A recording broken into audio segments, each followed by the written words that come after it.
Who viewed and watched my Facebook video.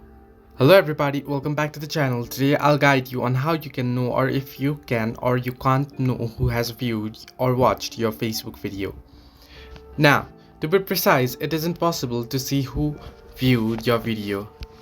Now, this pertains to videos on the newsfeed that you have uploaded or videos that you have been tagged in or your reels. You can look at the likes and comments it gets and figure out who is seeing the video, but if anyone has watched the video without commenting or liking it, you won't know. Now you can see I have a reel right here. I can see the number of views right here. It has been played 512 times. Now if anybody has commented, I can see the comment.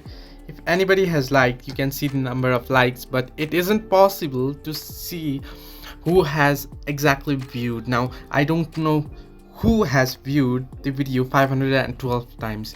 You also aren't guaranteed that someone who liked the video watched it. Now if they might have just liked and skipped the video. So hope this helped you. Do like and subscribe, and do not forget to leave a comment down below if you have any further issues.